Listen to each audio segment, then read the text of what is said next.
감사합니다. 창세기 20장에 보면 제가 좀 오래전부터는 잘 이해가 안 가는 그 이야기 기록이 있는데, 아브라함이 믿음의 조상이라고 우리가 배워왔는데, 그 20장에 보면 그랄 지방으로, 이방 땅으로 갔는데, 그 그랄 왕 아비멜렉이 부인 사라가 이쁜 걸 보고 잡아다가 같이 이렇게 취하려고 할 때 꿈에 현몽해서 하나님께서 너 그 선지자의 아내를 취하면 너 죽고 살지 못할 것이다 라고 이야기를 해서 깨가지고 신하들하고 이야기해서 그 아브라함을 불렀어요. 왜 아내를 누이라고 했느냐 라고 이야기했는데, 그러면서 그 일로 아비멜렉의 집안에 태를 닫으셨다 하나님이 그랬는데, 그 아비멜렉은 아니 정의로운 사람도 그렇게 하나님이 벌하십니까? 라는 항의를 했지만, 아브라함에게 기도를 해야 치유가 되는 걸로 그 이야기가 나와 있어요. 그렇다면 아브라함이 왜 거짓말을 했을까? 실제는 누이니까 누이라지만 자기가 살려고 아브라함이 아내 사라를 아내라고 이야기 못하고 자기가 해를 당하지 않기 위해서 누이라고 이야기했단 말이에요. 어떻게 우리 인간적으로 보면 그렇게 임시 방편하기 위해서 거짓말을 해도 되는가라는 그런 의문을 가졌었어요. 그런데 오늘 베드로전서 3장에 보면 베드로 사도가 3장에 보면 아내와 남편에 대한 권면을 하는 거예요. 근데 우리 교회의 그 비밀은 예수님이 신랑이 되고 우리가 신부가 되는 그 부부 관계로 많이 이야기를 하면서 교회의 머리도 예수님이 그 주인이시든 교회의 주인도 예수님. 그런데 이제 3장 전체의 베드로 전서의 주제는 우리 주인은 그리스도시다, 우리 주인은 예수님이시다라는 걸 베드로가 이야기합니다. 그 수제자 베드로가 꾸준히 신앙 고백하면서 예수님을 보고 부활하신 그 예수님을 보고 난 다음에 사명을 받고 지금 누구에게 쓴 거예요? 편지를 이방 땅에 가서 신앙을 지키기 위해서 그 로마 황제 치하에 신앙 때문에 핍박을 당하고 어려운 그 문화 속에서 신앙생활을 하려고 애쓰는 사람들을 칭찬하면서도 또 격려하는데, 3장의 핵심이 주인이신 그 예수님, 그분을 보고 아내는 믿지 않는 남편이라도 순종해라. 왜? 예수님 때문에, 예수님이 그렇게 순종의 본을 보이셔서 직접 십자가에 죽기까지 희생을 하셨습니다. 그렇다면 아내들은 남편이 서로 믿지 않더라도 그런 아름다운 행실을 통해서 구원 얻을 수도 있다. 그러니까 여기에 보면 쭉 이야기합니다. 너희의 두려워하며 정결한 행위를 봄이라. 너희 단장은 머리를 꾸미고 금을 차고 아름다운 옷을 입는 외모를 하지 말고 오직 마음에 숨은 사람을 온유하고 안정한 심령에 썩지 아니할 것을 알아. 우리가 마음을 썩지 않을 영적인 것으로 치장하라 라고 지금 권면하면서 남편들에게는 너희 이와 같이란 말은 예수님이 순종한 것처럼 아내가 또 순종하는 것처럼 모든 그 순종하는 삶을 살되 지식을 따라 너희 아내와 동거하고, 좀 아내에 대해서 좀 알아라. 남자는 여자를 너무 모르니까 이성이 하나님이 지어주신 각각의 다른 면을 잘 아는 지식이 있어야 동거할 수 있습니다. 그러니 더 연약한 그릇이다. 아내는, 여자는 더 연약한 그릇이다 라고 베드로가 이야기하면서 생명의 은혜를 유업으로 함께 받을 자로 알아 귀히 여기라. 우리가 서로 부부간에도 그렇지만 모든 교회 성도들 간에 또는 형제 간에도 우리가 귀히 여겨야 될 건 하나님의 상속자들이기 때문에 죽지 않고 영원히 앞으로 살아야 할 그 하늘나라에서 같이 살 사람들이라는 걸 귀히 여기라, 그런 이야기예요. 그러면서 오늘 본문 읽은 8절에 보니까 마지막으로 말하노니 라고 했어요. 여기서 마지막이라 말은 지금 편지를 마지막으로 끝낸다는 이야기가 아니고 좀 요약해서 강조하는 말로 마지막으로 말하느니라고 지금 이야기하면서 지금 5가지 단어를 열거하고 있는 거죠. 마음을 같이 하라. 또 불쌍히 여기라. 그러니까 동정하라. 체휼하라. 그 다음에 형제를 사랑하고 불쌍히 여기고 겸손하여. 그런데 마음을 같이 하려고 그러면 제일 뒤에 겸손하고 이렇게 병행되는 거예요. 성경 보면 이렇게 5가지가 나오면 이 첫 번째하고 끝에하고 이렇게 같은 병행선 아니면 대칭 이런 것들이 구조로 되어 있는데, 그 다음에 동정하고 여기 보면 불쌍히 여기라. 우리가 자비하는 마음, 불쌍히 여기는 긍휼의 마음이 있을 때에 우리가 순종의 삶을 살 수 있어요. 그래서 앞에 2장에 보면 까다로운 상전에게도 복종해라. 또 모든 하나님이 세우신 제도, 왕이나 총독에게도 복종하라. 아니, 우리 어떻게 그렇게 못된 유정자들 우리가 따를 수가 있느냐라고 이야기하지만 하나님이 다 그 본인이 세우신 것이다 라고 이야기하면서, 그러면서 제일 핵심이 뭐예요? 우리가 순종하는 삶을 살려면 형제 사랑이에요. 여기서 사도 베드로가 강조하고 싶은 건 형제 사랑이에요.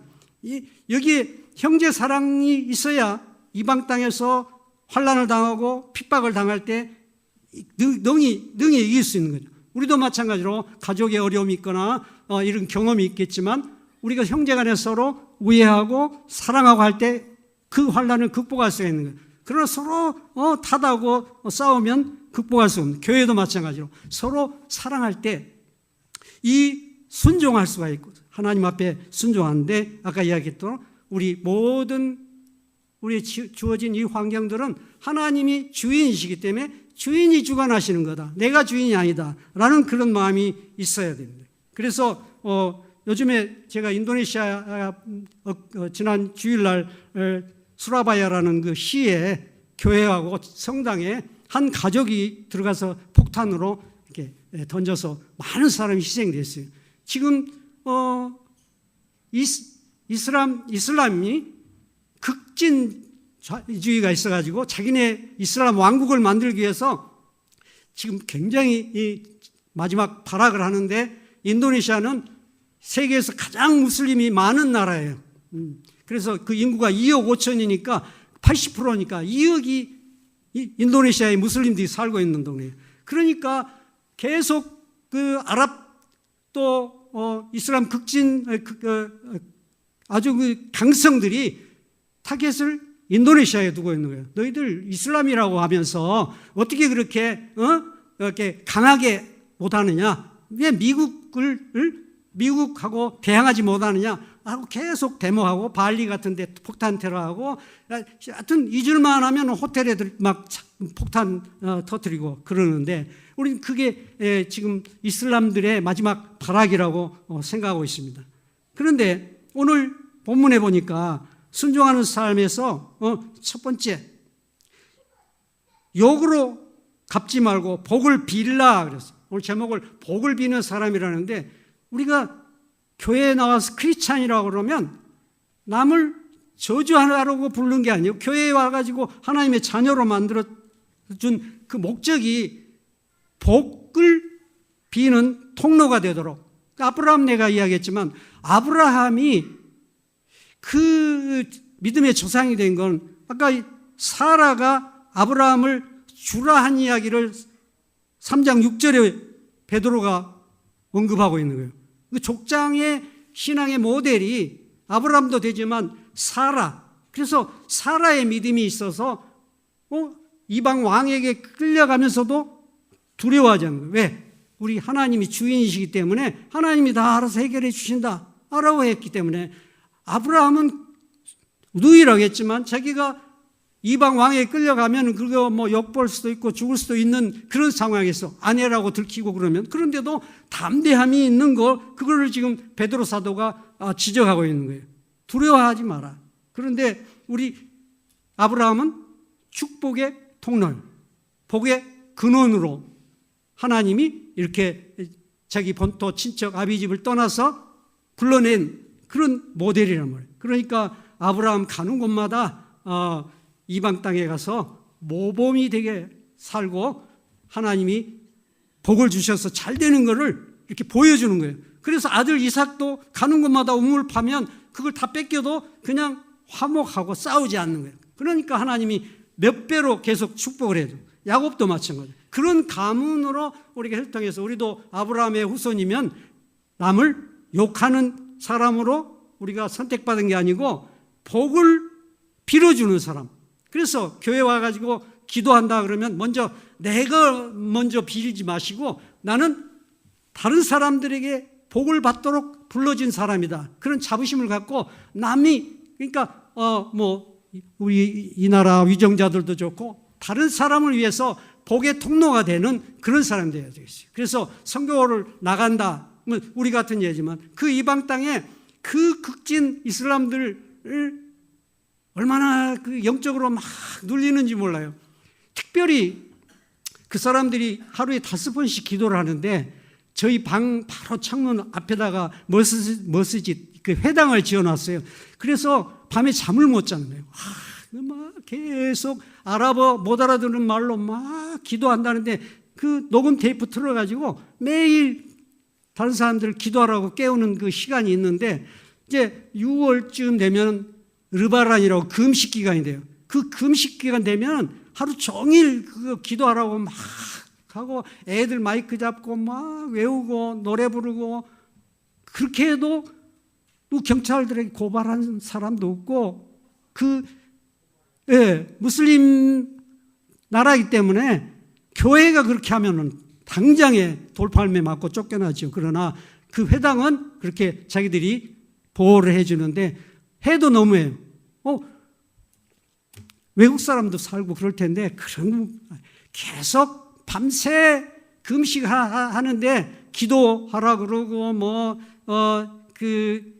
우리로 말하면 부흥 집회처럼 막 그냥 거기서 막 이상한 방언도 거기 또 따와가지고 방언도 하고 그러면서 밤새 잠을 안 자고 이제 기도를 하면서 새벽에쯤 2시쯤 되면 죽 먹으라고 또 막 외치는 거예요. 각 집에 어떤 아줌마 이름 부르고 아저씨 이름 돌려가면서 거기 마이크다 대고 아줌마 인도네시아 말로 이부 시아빠 막 이름 막 이야기하면서 돌려가면서 그냥 하니까 밤새 하니까 한 달은 고역이에요. 잠을 못 자게. 그런 데서 이제 우리가 이제 교회를 하고 하는 거 알면 어떻게 해서라도 못하게 주변에 이제 통장이나 이런 사람들을 통해서 와요. 교회 한다면서요. 교회 아니고 애들 가르치고 우리 한국 사람들은 가는 데마다 이렇게 모여서 예배 드리는 게 그게 우리 문화다. 그러면 이제 이야기하고 그러면서 이제 교회 아닌 것처럼 무슬림권 안에서 살아나가는 거예요. 그러니까 그냥 답답하죠. 한국 같으면 옛날에 교회에서 새벽 정치고 그러면 막 못하게 하고 법으로 하고 그러는데 그런 법도 없나. 근데 인도네시아도 또 재밌는 건 어떤 섬은 기독교가 80% 되는 데는 교회에서 그런데요. 교회에서. 길에 이렇게 잠자리채도 교회에서 가지고 나와가지고. 인도네시아 가면 시골길 곳마다 회당 짓는다고 이렇게 지나가는 사람들한테 텃세하고 돈 받는 그런 문화예요. 그런 데서도 이게 우리가 복의 근원이니까 욕하지 말고 대항하지 말고 그들을 복을 빌어야 된다. 특별히 그런 맹목적으로 종교 생활하느라고 그 사람들은 차에 가다가 누가 손 벌리면 다 동전 하나씩 놓고 가는 그런 문화예요. 그런 자기들이 이제 그렇게 구제를 많이 해야 하늘나라에 갈 때 줄을 타고 가는데 떨어지지 않는다는 그런 이야기를 하고 소를 바치면 소를 타고 하늘나라에 간다고 이야기를 해요. 그래 참 우리가 볼 때는 참 우스운 이야기지만 그런 미신 비슷한 그런 문화에 젖어 있는 나라가 인도네시아입니다. 그리고 성경에 보면 마태복음에도 10장에 보면 우리가 전도할 때 또 그 집에 들어가면서 평안하기를 빌라. 그 집이 이 합당하면 너희의 빈 평안이 거기 임할 것이요. 만일 합당치 아니하면 그 평안이 너희에게로 돌아올 것이다. 그러면 우리가 복을 빌어주는 게 내게 복이 되고 평안이 되는 거예요. 그래서 인도네시아 사람들은 아랍어로 아살라이쿰 살람 그러면 살람이라는 샬롬을 그게 아랍어로 샬롬을 계속 인사로 하면 집 딱 들어가냐마다 평안을 비는 거예요. 근데 우리는 그렇게 안녕하십니까? 라고 하니까 우리도 뭐 평안은 비지만 그 사람들이 일상적으로 샬롬을 이야기하는 거죠. 우리도 마찬가지로 항상 평안을 빌고 평강을 우리가 빌어야 될 그런 우리 하나님의 자녀들이에요. 항상 남에게 욕하는 것보다 남을 격려하고 평안을 비는, 복을 빌어주는 그런 사람이 되겠다. 또 두 번째는 10절과 11절을 보니까 이 유대인들의 그 성경 기록하는 거 보면 꼭 구약의 중요한 핵심 구절을 이렇게 인용하는 거예요. 강조하고 싶으면. 여기서 시편 34편 12절부터 16절 여기 본문에 나와 있으니까 여러분들 생명을 사랑하고 좋은 날 보기를 원하는 자는 혀를 금하여 악한 말을 그치며 그 입술로 거짓을 말하지 말고 괴유를 하지라고도 말 거짓말하지 말음. 그래서 우리가 장수하여 복받기를 원하는 사람은 거짓말하면 안 돼요. 거짓말하면 뭐 마음이 편하지 않겠죠. 거짓말이 거짓말을 낳고 계속 이렇게 남을 속이고 그러는 거예요. 두 번째는 악을 버리고 선을 행하라. 우리가 이런 선행을 할 때 믿지 않은 사람들이 그걸 보고 교회 다니는 사람은 좀 다르구나라고 이야기해요. 그 다음에 화평을 구하고 그것을 조치라란 말은 화평하기 위해서 자기가 몸소 솔선수범하고 이를 따라 행하는 거예요. 싸우지 말고. 그런데 제가 인도네시아에서는 거의 싸우는 걸 볼 수가 없어요. 그 사람들은 만만디야. 더운 나라이기 때문에 남의 일 간섭 안 하고 또 남이 뭐 이렇게 일 하나 안 하고 막 놀아도 여기 뭐 노가다 십장이라고 그러네. 그런 사람들이 야단치는 법 없어요. 회사 직장에서도 책임자라고 세워놔도 맹탕이야. 똑같이 같이 놀고 그래. 그런데 한국에 와보고 내가 엊그제 병원에 보훈병원을 갔는데요. 그 보훈병원 여러분 아시죠? 거기는 이제 6.25 용사들 월남 파병 용사들이니까 딱 가가지고 제가 이제 혈압이 좀 높아서 혈압약 타러 갔는데 보니까 정상인데 약을 안 먹어도 되겠다 의사한테 그랬더니 한번 재봅시다 그러는데 재보니 아니 높은데요. 이상하다 그러는데 왜 그럴까 생각해 봤는데 거기에 접수해 놓고 기다리는데 자기 빨리 안 해준다고 막 소리 치면서 간호원에게 막 욕을 하는 거예요. 막 그 노인네들이 무슨 힘이 있어가지고 그렇게 거기 가서 보면 갈 때마다 싸우는 거야. 그런데 놀래요. 여기 오면은 인도네시아는 그런 문화가 아니기 때문에 좀 15년 정도 살면서 전혀 뭐 싸우지도 않아요. 이렇게 오토바이 타고 가다 툭 부딪혀도요. 그냥 괜찮느냐? 그럼 서로 가고 그래. 그런데 이제 만약에 승용차하고 부딪혔다 그러면 이 오토바이가 승용차 보고 다 물어내려고 해요. 거기는 문화가 또 부자는 무조건 가난한 사람을 다 변상을 해줘야 돼요. 그래서 치료비, 뭐 오토바이 수리비 다 주고 그런 나라예요. 그러니까 싸우지는 않아요. 그렇게 해결하고 지나가는 거예요. 경찰은 그냥 와서도 그러나 보다 하고 쳐다보고만 있지 관여를 안 하니까 잘. 그래서 우리가 이제 그런 문화 속에서 사는 사람들, 샬롬, 평화가 얼마나 중요한지 모르겠어요. 지금 인도네시아 그러면 후진국이라고 생각하지만 굉장히 네덜란드 식민지를 오래 했기 때문에 노조 뭐 하는 일 무슨 법 하는 건 서양식으로 앞서가 있어요. 그러나 그 국민성이 좀 게으르다 뿐이지 그러나 우리가 볼 때 참 가정적이고 화평하다. 그리고 우리가 또 선교하러 가서 그런 데 도전을 받는 거예요. 또 세 번째 우리가 12절에 보니까 주의 눈은 의인을 향하시고 그의 귀는 저의 간구에 기울이시되 주의 낯은 악행하는 자들을 향하시느래요. 아주 무서운 말씀이죠. 우리 구약에 있는 말씀인데 여호와의 눈은 누구를 향하신다고요? 의인을 향하시는 거예요. 지켜보고 있는 게 우리 이 성도들을 잘 보살피고 계신다, 지켜보신다. 그런데 하나님은 모든 것을 우리를 보살펴 주시는 분이다. 그분이 주인이시다는 걸 알면 우리가 허투루 살 수가 없죠. 그리고 우리 의인의 기도를 들어주시는 분이에요. 귀를 기울이신단 말은 우리가 기도할 때 다 응답해 주시는 분이에요. 그런 우리 아버지 하나님이에요. 그러나 악행하는 자들을 배적하셔서 시편 34편 16절에 보니까 여호와의 얼굴은 행악하는 자를 대하사 저희의 자취를 땅에서 끊으려 하시는도다. 엄청난 말씀이에요. 그래서 마가복음 16장 16절에 보면 믿고 세례를 받는 사람은 구원을 얻지만 믿지 않는 사람은 징벌을 받으리라. 그런데 이렇게 이 하나님이 우리 대신에 이런 독생자를 보내서 부활의 승리를 보게 하시고 그 열매를, 첫 열매를 따라서 우리도 부활할 수 있도록 그런 권세를 주셨어요. 그분이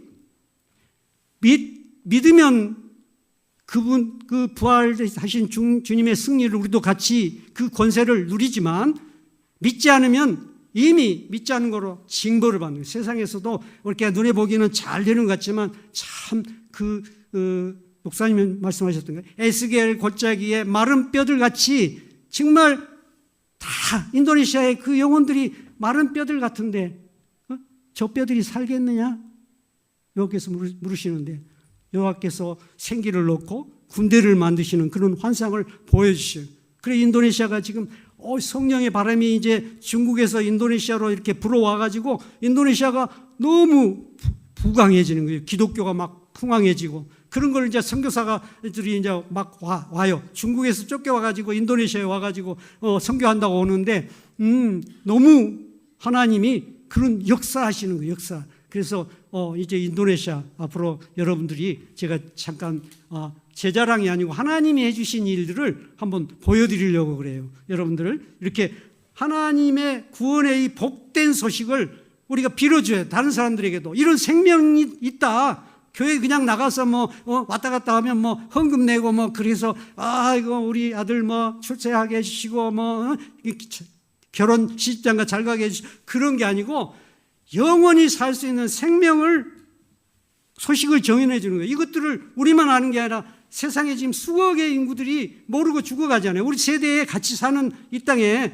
그 예수님의 구원의 복음을 못 듣는 사람들이 있는데 그 사람들에게 알려줘야 될 거 아니에요. 그래 방송으로나 텔레비전으로나 어떤 방법으로든지 다 듣게 할 때 주님이 재림하실 거예요. 그리고 우리의 기도를 들으시는 주님이고 또 악을 우리가 떠나서 모든 사람과 화평하라는 그 주님의 분부를 따라 우리가 해야 될 일이 너무 많습니다. 제가 인도네시아 선교 보고를 좀 드리려고. 이게 아니지.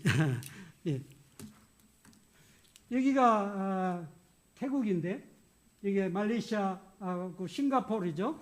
그게 밑으로 이렇게 쭉 전체가 인도네시아예요. 여기 아째라는 그 쓰나미 나가지고 싹 쓸어버린 지진 났던 데서 저 파푸아 뉴기니아의 여기까지가 7시간 비행기로 가는 거예요. 이 섬이 13,500개라고 하는 사람도 있고 몇 년 전에 17,000개라고 무인도가 많이 있어서 세지를 못해서 그런 거죠. 통계가. 인구가 2억 5천인데 여기가 스마트라 섬이고 깔리만탄이라는 여기 보르네오라고 여러분 아시죠? 가구 만드는데 보르네오 섬. 그리고 슬라웨시. 그다음에 파푸아 일리안자야라고 그러고 여기가 자바 섬입니다. 밑에가 잘 안 보이실 거예요. 자바 섬인데 저희가 있는 선교하는 데가 이 자카르타의 옆에 바로 땅그랑이라는 공장지대. 우리나라 말하면 안양쯤 되는 곳에서 제가 이제 선교를 하고 있습니다. 이 화란이 네덜란드인데 네덜란드가 식민지를 한 340년 동안 그 유럽에서 향유나 기름 이런 것 착취해 가려고 종교를 앞세워 가지고 인도네시아를 점령했어요. 그래서 340년간 귀한 건 다 가져갔어요. 인도네시아에 지하 자원이 없는 게 없습니다. 석유, 가스, 금, 철. 그런데 또 일본이 이제 인도네시아에 가가지고 3년간 정복해가지고 지금에 이제 인도네시아 해방돼가지고 우리나라와 같이 8월 17일 날 해방이 돼서 근데 종교를 5개 헌법을 만들어가지고 5개를 법으로 정해서 인정한다. 근데 종교는 기독교와 카톨릭을 같이 세요.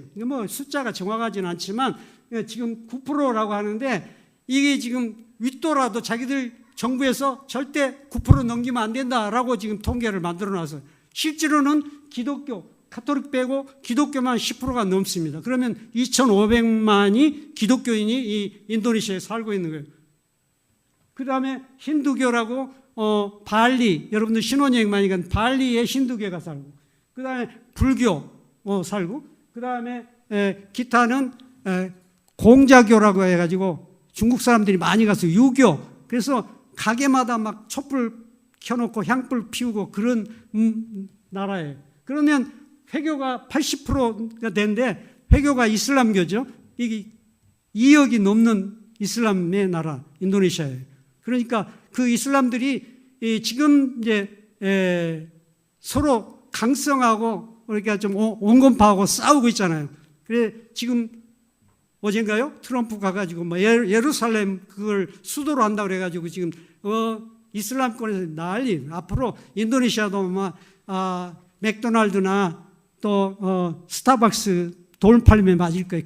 그렇게 이제 미국하고 같이 이제 대항하지 않으면, 미국을 미워하지 않으면 사우디아랍 쪽에서 이제 계속 항의하는 나라가 인도네시아예요. 인도네시아 이제 아까 이야기한 헌법으로 보장이 돼 있어요. 그러나 인도네시아는 일단 전도는 못하게 해요. 네? 길에서 전도하다 걸리면 형사처벌 받습니다. 그래서 전도를 못하게 하고 일단 자기가 가는 회당 가고 또 결혼도 같은 종교끼리만 해요. 다른 종교는 결혼 허가를 안 해줍니다. 국가에서. 이 정부에서 지금 무슬림을 확산하기 위해서 기독교가 많은 곳에는 이주 정책 써가지고 싸우게 만들어서 서로 쫓아내는 거예요. 기득권으로 이제 기독교 마을을 막 경찰들이 좀 도와주고 오면서 불법으로 싸우게 만드는 그런 날이. 그래서 계속 동족 간의 분쟁이 일어나는 게 파푸아 술라웨시가 많이. 그러나 지금 제가 알기로는 무슬림 지도자들이 좀 깼어요. 자기들이 봐도 그 죽이고 그런 게 종교, 모하mad이 그 선지자라고 했는데 그 사람이 뭐 여기저기 종교에서 따가지고 이렇게 코란을 만들었지만 코란에 빠진 게 있는 게 이사 알마시라고 인도네시아에서 하는데 예수님이 마지막 선지자라고 그 코란에서 기록하면서 그 선지자에 대해서 배우라 그러면 이제 깬 그 이슬람 지도자들은 그 문구가 분명히 구약에만 있는 게 아니라 신약도 복음서를 배워야 된다라고 해서 지금 복음서를 배우려고 저희 선교사들에게 물어보는 거예요. 복음서에 이게 산상수훈이 나오는데 원수를 사랑하라고 이야기했다. 그게 맞는 것 같다. 그런데 우리 무슬림에서는 서로 죽인다. 그게 안 맞지 않냐? 우리가 왜 하나님을 믿는데 하나님이 사람을 죽이라고 했겠느냐? 그러면서 지금 서서히 자기네 신학교 안에서도 서로 논쟁하고 법을 바꾸려고 하는 그런 추세예요. 그 법만 바꾸면은 기독교하고 굉장히 친해지는 거죠. 그래서 그전에는 교회를 무슬림들이 근처에도 안 가요. 우리 기독교인들이 절에 가면 막 하는 것처럼 교회에 차를 좀 세워달라고 그러면 교회를 안 세우고 조만큼 가서 내려줘요. 이제 그 차를 타면. 그 정도로 교회를 터부셨는데 지금은 교회를 가까이 해야 IS하고 관련이 없다. 그래서 교회를 이제 서서히 드나들어요. 이렇게 머리에 쓴 사람 또 여자들은 이렇게 눈을 가린 사람들이 교회를 와도 그렇게 부끄러워하지 않고 남을 의식하지 않는 그런 분위기가 됐습니다. 제가 이제 인도네시아에 간 게 2003년도에 계약신학대학 졸업해가지고 안수를 받고 12월 1일자로 파송장을 받고 정식으로 가 있습니다. 그래서 2004년부터 2005년까지 1년간은 언어 연수에만 전념하면서 교민교회 가서 중고등부를 가르치고 또 이제 아체레를 그때 지진 났을 때 거기서 사역하려고 한번 가봤는데 그거보다는 수도권 있는 데 가서 좋겠다. 그래서 상의해서 수도권에서 저희 아들하고 같이 가까이 있는 데서 선교를 하고 있습니다. 그리고 거기서 이제 현지 신학교에 가서 THM을 했어요. 여기서 THM 못하고 가서 그 THM 하면서 현지의 그 목회자들하고 이렇게 우대를 갖고 같이 공부한 사람들을 이렇게 교제해서 제가 우리 이 교회에 와서 전도사로 데리고 있어요. 그러면서 은혜교회를 세우고 그다음에 무지개 공방이라고 그래서 무지개 공방은 혼혈 아들 다문화 가족이라고 그러죠. 아버지는 한국 사람, 어머니는 현지 부인, 인도네시아 부인, 무슬림이죠. 네, 그래서 이제 1월 달부터 첫 예배를 시작했습니다. 그거 이제 조그만 상가를 얻어가지고 했는데 하자마자 한 1년 했는데 거기에 전도사가 나 여기 한국 나온 사이에 거기에 있는 물건 다 가지고 야밤 도주해 버렸어요. 예, 세례주고 이 친구인데 유아 세례주고 유아 세례주고 가브리엘이라고 이름도 짓고 그랬는데 오늘 가봤더니 어디로 가고 없어요. 그래요. 자기 눈앞에 있는 그게 이득이 있는 거예요. 나는 여기 신학교 보내가지고 좀 지도자로 세우려고 그랬는데 그래서 이제 가정집에서 현지인들하고 예배를 드렸습니다.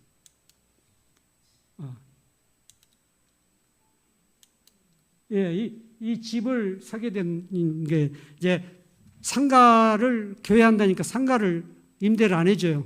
교회하는 게 이제 그 주변에서 소문이 나가지고 이 집에 세를 낸다고 그래서 갔더니 이 문이 여기 철문 닫아놓고 사람도 없고 그래 알아보니까 이 집이 흉가라고 옆에가 새를 살아요. 이 주인이 그러면서 새는 안 주고 팔겠대요. 싸게. 그러면 새를 얻어야 되는데 그랬더니 이거 새는 안 되는데 자기가 이제 못 살겠으니까 무슨 우환이 있었든지 그래서 교단하고 저희 같이 공부하던 목사님하고 연락했었더니 와 보시고 이거 괜찮다고 그래서 교회 하니까 귀신 어디가 있어요. 다 있으면 도망갔겠죠. 그래서 이제 하나님이 이걸 구입하게 하셨어요. 그래서 그 안에서 이제 교회를 시작하고 여기 이제 한국 사람입니다. 거기에 현지처하고 사시는 분.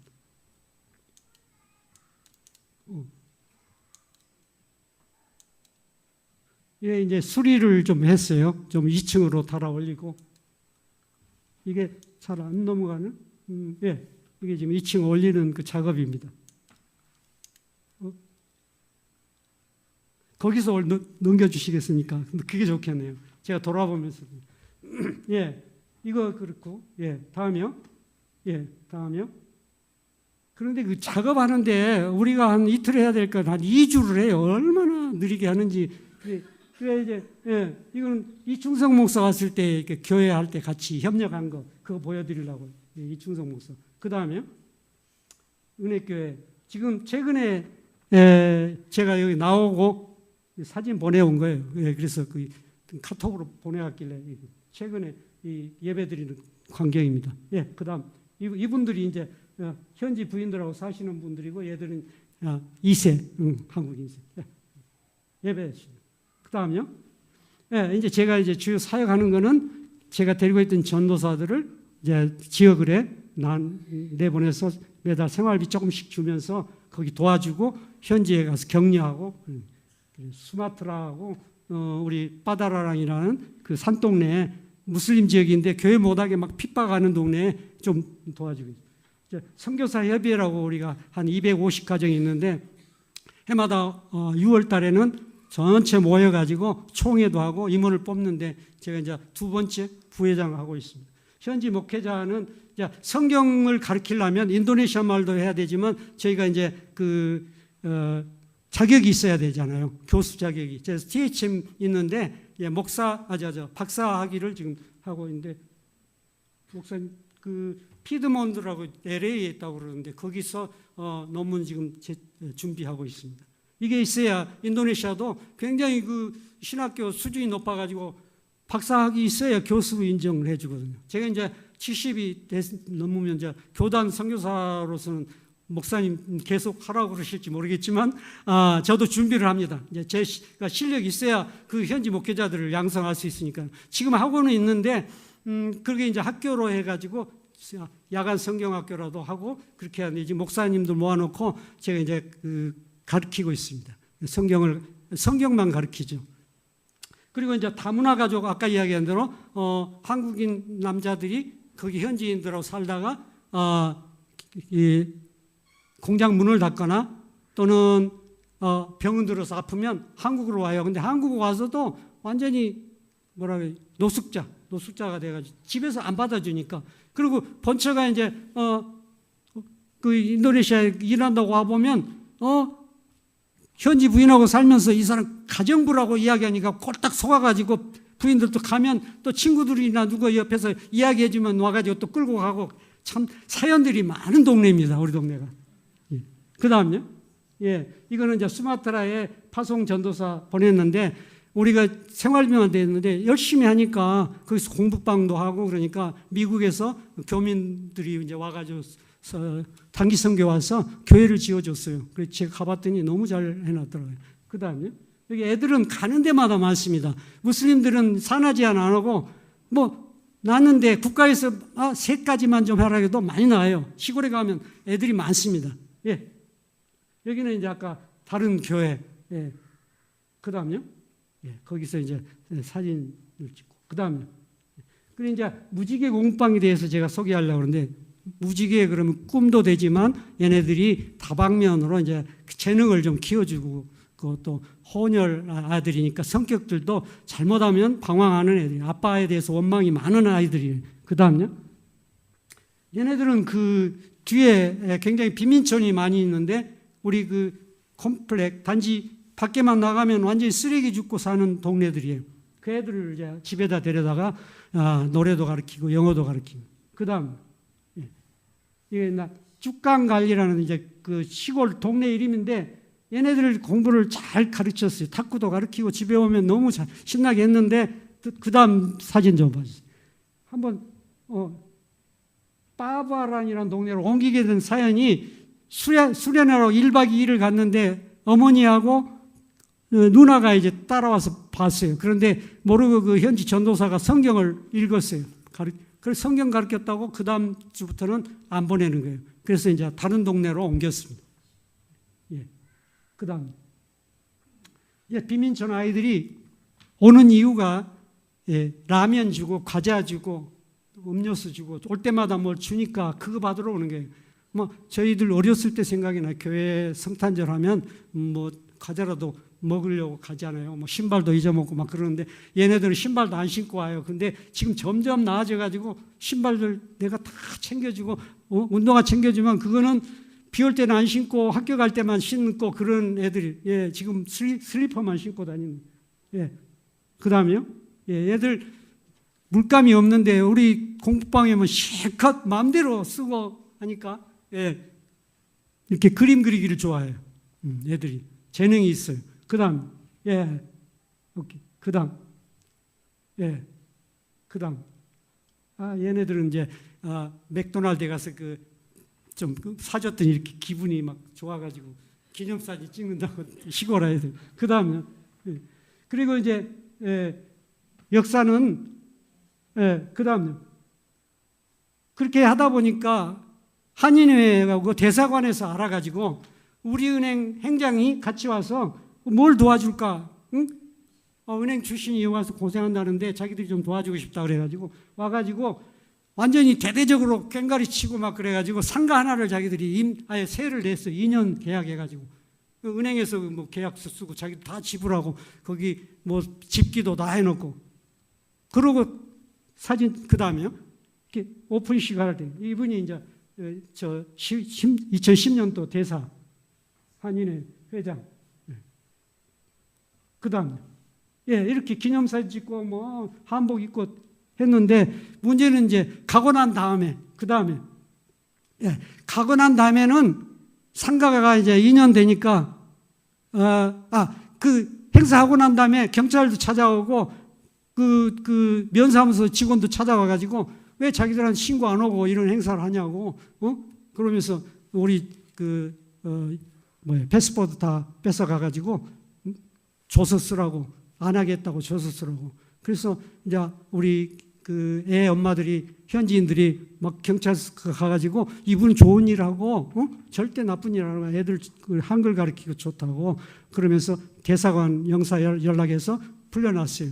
그리고 뭐 이민국에 끌려가가지고 막 추방한다고 막 그러기도 하고 그러니까 그 주변의 사람들이 인도네시아에 무슬림이고 그런데 또 기독교인도 그렇지만 너무 부정부패가 많아서 동남아에서 1위라 그러네요. 그래서 아주 그 곤욕을 치를 때였어요. 근데 예배 끝나면 성경을 영어로 암송하게 하고 인도네시아로 암송하게 하고 또 한글로 암송하게 해서 제일 어려운 게 한글이니까 한글은 3달란트, 영어는 2달란트, 인도네시아 말을 일로 하면 1달란트. 그래서 일단 성경을 많이 암송을 시키고 있습니다. 그 다음 토요일에는 이제 집중 아침에 데리고 와가지고 누가 데려다 주는 게 아니고 제가 가서 집집마다 다니면서 모셔와야 와요. 얘네들이 공부하기 싫어하는 동네라 얘네들 참 공짜로 가르쳐도 안 온다고. 그래서 이제 차로 한 바퀴 돌면 엄마들이 보내요. 이유는 이제 애들 학비를 저희가 이제 은행하고 연결해서 매달 우리나라 돈은 지금 올랐어요. 10만 원. 그전에는 이제 5만 원, 6만 원 하다가 지금 10년 넘게 애들 학비를 주니까 그게 소문이 나서 엄마들이 그거 못 받을까 봐 애들 막 가라고 그래요. 애들은 와가지고 공부하기 싫으니까 막 깨를 부리고 그러는데 그래도 가르쳐요. 예. 그 다음 이거 밑에 한번 좀 열어봐 주세요. 이게 동영상인데 한번 눌러봐 주실래요? 밑에. 네. 여기 국기원에서 우리를 돕는다고 지금 현지 사범을 보내가지고 애들 태권도를 가르쳐요. 얘네들 지금 큰 애들은 이번 전국체전에 오겠다고 열심히 하고 있습니다. 소리가 안 나네요. 됐습니다. 예, 됐습니다. 예, 예. 여기 이제 가락 동북교회에서 전도사님이 애들 중고등학생들 데리고 와서 같이 이렇게 놀아주고 제가 통역으로 설교하고 이렇게 티셔츠 가져와서 애들 신났어요. 얼마나 만들기도 하고. 그 다음, 예, 이거는 이제 해군들이 자카르타에 그 항구에 정박했을 때 또 초청해가지고 갔다 옵니다. 교회 행사 때도 데리고 가고. 그 다음요. 예, 이건 이제 해마다 성탄절 행사를 준비하는 게 무슬림 엄마들이 와서 그때는 이제 와요. 부모들이 와서 같이 음식도 같이 나눠 먹고 그래서 해마다 합니다. 근데 그때는 이제 누가 전문적으로 사진을 찍어줘요. 예, 10년. 그 다음 11년. 예, 이건 이제 코이카 단원인데 나 도와주려고 와서 이렇게 한글 테스트하는 거죠. 그 다음, 예, 그 다음요. 예, 당하제일교회 오석환 목사님 와가지고 이제 하모니카를 준비해 와서 애들 하모니카 가르쳐 줘가지고 발표해야 하는 거예요. 그 다음 2012년 애들이 점점 커져요. 그러니까 차로도 한 번 안 되고 한 번 더 가야 되고 애들이 정치가 커져요. 그 다음 2013년, 예, 2014년, 그 다음 2014년 또, 예, 예, 그 다음요, 예, 예, 그 다음 2015년 또, 그 다음에 2015년, 이게 16년 또, 이거 소리가 안 나죠? 아래? 그러니까 소리가 안 나니까 이게 지금 행사할 때 성탄절 노래를 하는데 됐습니다. 예, 됐습니다. 애들 이제 장기자랑 하는 거죠. 전체 사진 찍은 거. 그 다음, 예. 이제 어린이 전도협회 담당하신 목사님이 오셔서 꼭 애들에게 복음을 하고 있어요. 알려줘요. 그때 이제 부모들이 뒤에서 다 듣고 복음에 대해서 이해하죠. 그 다음, 예, 작년이죠. 2017년도. 그 다음, 예, 예. 바이올린은 이건 어떤 주부님이 자기 애들 둘 교육시키면서 헌 바이올린 7개를 올 때마다 가지고 와서 애들을 가르쳐요. 그래서 이제 발표를 하는데 썩 잘해요. 그래 이 아이가 모차르트 어려운 곡을 막 암기를 해가지고 이번 얼마 전에 제가 발표할 때 갔습니다. 연주할 때. 예. 그다음 예, 다문화 가정 아이들이 이제 마지막으로 올해입니다. 올해 2월 달에 평창 올림픽 했잖아요. 그때 저는 그동안에도 몇 년 동안 아이고 아시안 게임 때 좀 데려갔으면 좋겠다. 왜냐 아빠 나라인데 한번 와봐야 자기 아버지 나라가 어떤지 알지. 자기 아버지한테 상처가 있는데 한국에 대한 이미지가 안 좋으니까 좀 교회하고 협력해서 좀 데리고 올까 했는데, 아니 갑자기 이 한인회에서 우리 애들 좀 추천해달라고, 동계올림픽 보내겠다고, 모든 비용은 자기들이 되겠다고. 그런데 대상자가 자카르타 내에 없어가지고 우리 애들만 거의 대부분 여기 참가하게 돼요. 그 다음 여기 이제 수속하러 가는 거예요. 비자 문제, 뭐 옷, 모든 걸 다 대주었어요. 한국에 와서 숙박하는 거, 구경하는 것, 42,000불을 모아가지고 얘네들을 데리고 왔어요. 저도 못 가본 청와대도 가봤어요. 그 다음, 대사관에서 이제 KBS 방송이 촬영을 해가지고 여기 다큐멘터리로 자카르타에서 온 손님이란 제목으로 40분간 방영을 했어요. 그 다음, 여기 이제 기념사진 찍은 겁니다. 여기 보면 이제 유튜브에 보면 이게 이제 현지 방송, YTN 이런 데서 방영을 했거든요. 그래서 저희 하는 사역도 알아볼 겸 시간 나시면 유튜브 찾아보시면 우리 애들이 한국에 대해서 얼마나 그리워하고 와서 얼마나 큰 도움이 됐는지, 하나님이 우리의 기도를 이렇게 들어주신 걸 정말 감사했습니다. 이상입니다. 기도하겠습니다. 하나님 감사합니다. 우리 도봉교회 축복하시고 아버지 하나님께서 복 주셔서 이렇게 귀한 교회, 말씀에 쓰임받는 교회, 또 귀한 목자 밑에서 말씀으로 잘 양육받는 교회에 와서 부족한 종이 선교 사역을 보고했습니다. 하나님, 앞으로 우리가 하나님 앞에 설 때 부끄럼 없게 하시고, 특별히 우리에게 주어진 복의 근원이 되라는 말씀처럼 항상 화평을 구하고 남들을 복 빌어주는 귀한 성도들이 되게 하여 주시옵소서. 예수님의 이름으로 감사하며 기도드리옵나이다. 아멘.